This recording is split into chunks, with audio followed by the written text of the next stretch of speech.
അമേരിക്കയുടെ trade adviser president ട്രംപിൻ്റെ Peter നവരാനോ അദ്ദേഹം ഒരു താക്കീത് ഇന്ത്യക്ക് കൊടുത്തത് ഇന്ത്യ അമേരിക്കൻ സ്ട്രാറ്റജിക് പാർട്ട്നേഴ്സാണ്. ഈ രീതിയിൽ ഒരു വാർ നടക്കുമ്പോൾ ശത്രു രാജ്യത്തിന് അവിടുന്ന് ഈ സംഭവങ്ങളെല്ലാം കൊടുത്തിട്ട് അതിനെ പ്രോത്സാഹിപ്പിക്കുന്ന രീതി ഞങ്ങൾ സമ്മതിക്കില്ല. അതായത് കൺക്ലൂഡ് ചെയ്യാൻ പോകുന്ന പാർട്ട് ഈ റഷ്യയും ഉക്രൈനും വാറ് കഴിഞ്ഞ് പ്രശ്നങ്ങളൊക്കെ ഒതുക്കി തീർന്നാൽ തന്നെയും ഈ പറയുന്ന ഇന്ത്യക്ക് ഇനി ഫർദറായിട്ട് റഷ്യയിൽ നിന്ന് ഓയിൽ മേടിക്കാൻ, കാരണം റഷ്യൻ ഓയിൽ പൂർണ്ണമായിട്ട് അവർക്ക് മാർക്കറ്റ് റേറ്റിൽ ഈ യൂറോപ്യൻ രാജ്യങ്ങളും എല്ലാ രാജ്യങ്ങളും മേടിച്ചോളൂ. ആ പ്രശ്നം മാറി.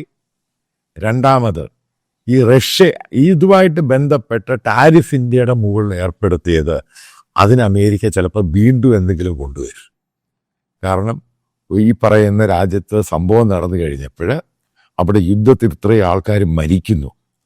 അത് കണക്കിലെടുക്കാതെ അവിടുന്ന് കച്ചവടം ഉണ്ടാക്കി പണം ഉണ്ടാക്കി എന്നും പറഞ്ഞ് ഇന്ത്യക്കെതിരെ അടുത്ത താറടിക്കാൻ പോവുകയാണ്. അപ്പം ഇവിടുത്തെ ഇന്ത്യൻ ഡിപ്ലോമസി ഫർദർ അത് പാളിയതാണ്. എവിടെയാണ് പിഴച്ചത്? ഇതാണ് ഒരു ക്വസ്റ്റ്യൻ. ഉറപ്പായിട്ടും ഇന്ത്യ ഗവൺമെൻറ് പ്രതികരണം വന്നേ മതിയാകത്തുള്ളൂ. കാരണം വല്ലാത്ത രീതിയിലാണ് ഇതുമായി ബന്ധപ്പെട്ട് ഇന്ത്യക്കെതിരെ ഒരു അർത്ഥത്തിലും പറയേണ്ടാത്ത സ്ഥിതിയിലാണ് അമേരിക്കൻ ട്രേഡ് അഡ്വൈസർ പീറ്റർ നവരാനോ ഇന്ത്യക്കെതിരെ ഒരു പ്രസ്താവന നടത്തിയിരിക്കുന്നത്. ഇതെല്ലാം കണക്ട് ചെയ്യണം. ഇതെല്ലാം കണക്ട് ചെയ്യാൻ നോക്കുമ്പോൾ ഞാൻ ആ പറഞ്ഞ വീഡിയോയിൽ ഉറച്ചു നിൽക്കുന്നു. അൾട്ടിമേറ്റ്ലി ലൂസർ എന്ന് പറഞ്ഞ് ഇന്ത്യയായി മാറി.